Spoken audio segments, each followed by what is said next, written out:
Well, hello everyone, and welcome to my review of The Whale, the latest A24 movie, the latest Darren Aronofsky movie, and this movie is getting a ton of praise. Brendan Fraser is getting a ton of praise for his performance in this movie, from like the world premiere where he got like an 8-minute standing ovation for his performance in this movie. So I heard nothing but really good things about this movie when I went to go see it last night. And this is a movie that I've been wanting to see for a few weeks because I thought it was gonna like come out on December 9th, and then it didn't come to any theaters near where I am. And it finally came to theaters today, like December 21st. So yes, finally got to see The Whale. Did it live up to these amazing, super high expectations that I kind of went into this movie with? Or was it just a movie that I didn't enjoy? You are about to find out. Starting right off with the positives, there is not going to be a single review you see for this movie where the first positive someone talks about is Brendan Fraser's performance. He gives an incredible performance. Like, this is probably the best performance I've ever seen out of Brendan Fraser. And he's someone I always really like seeing, but this is just his best performance. And I'm saying this right now, he will get nominated for Best Actor. I think that I'm willing to bet money that he will get at least a nomination for Best Actor. He gives an incredible performance in this movie. I can't express how great of a job he does in this film. Like, just the range of emotions that his character has to show, and he does this entire spectrum of emotions perfectly throughout this entire film. And it's just the biggest takeaway from this film, that this movie is just Brendan Fraser's movie where you get to see his acting ability shine, and he is just phenomenal in this movie. So yes, and because Brendan Fraser's performance is so good, it kind of overshadows how amazing some of the other characters and actors' performances are. Like, you get the character of his daughter, which is also a really good performance. You get the kid from Iron Man 3 in here who gives a really good performance. You get Hong Chow in here, and she gives a really good performance too. Like, everyone just gives an amazing performance. It's just the highlight performance of this movie is Brendan Fraser. Also, definitively, this is the most emotional movie of the year 2022. Nothing even comes close to how emotional this movie is and how much emotion this movie makes you feel. Just when I was watching this movie, it just made me feel the most. Yeah, like, I just had the strongest emotions towards the movie, and just in general, just like me feeling sad, me feeling happy at moments in this movie. This is the most emotional movie that I have seen all year, and I don't think it's close to anything else.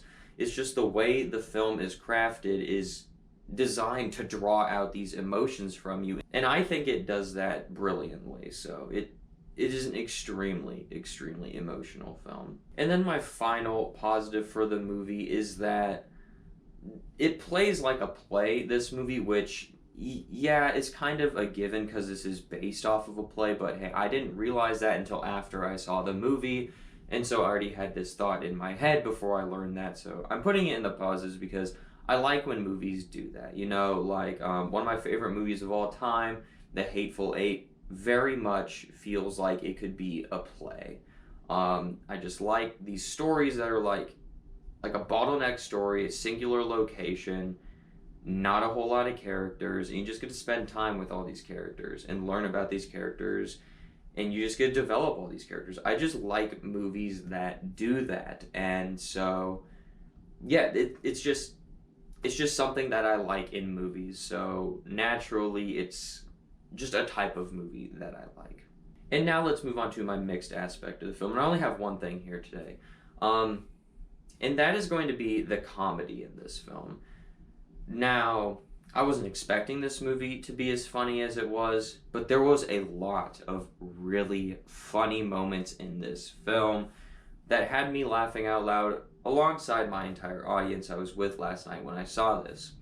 The reason this is in the mixed category is because I don't think it necessarily fits this movie. Like, this is a very dramatic, very emotional movie, like I said in my positives.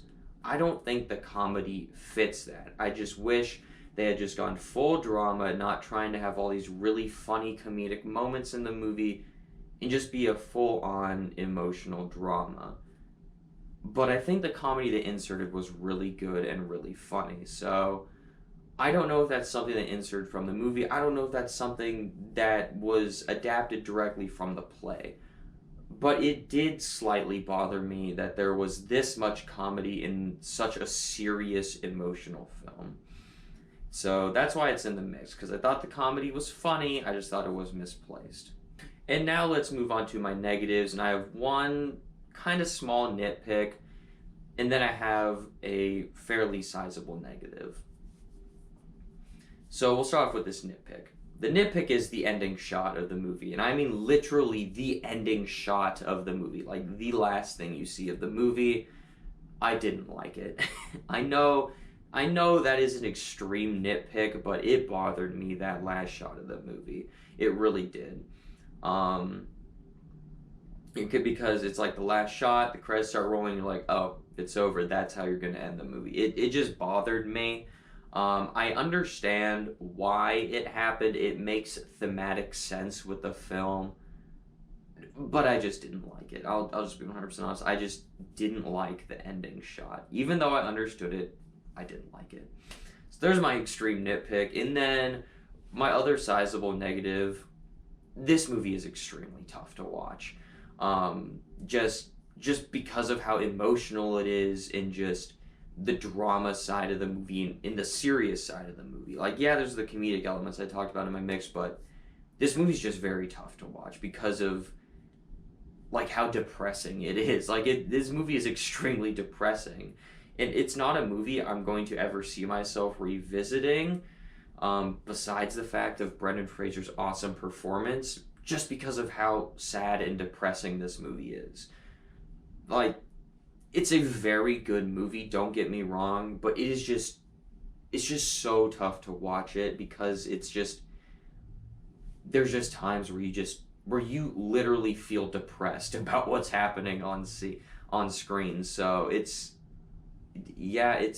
a tough watch. So yeah, overall, I thought The Whale was a very good movie. It's just not a movie that I ever see myself revisiting, or if I do, it is just going to be to watch Brendan Fraser's awesome performance. And yeah, he's going to get at least a nomination at this upcoming Academy Awards in 2023. So yeah, I thought it was a very good movie, just not the most rewatchable movie, and not the most uplifting movie. So overall, I'm going to have to give The Whale a 4 out of 5. I think it's a very well-made film, and I think Brendan Fraser's performance is just off the charts, amazing, great, good. Whatever praise you want to send his way for this performance, do so, because that man deserves all the praise he gets for the performance he gives in this film. Just know, if you watch this film, it is a very sad movie and is emotionally taxing to watch this film. So what did you think of The Whale? Were you actually able to check this out? I know it had like a very limited release. At least where I live, it had a very limited release. It took like 2 weeks for me to see this movie. But anyways, yes, what do you think of The Whale? Are you going to check it out if you haven't yet? If you have checked it out, what do you think? Go ahead and let me know in the comment section down below. And as always, thank you so much for watching, and have a great rest of your day.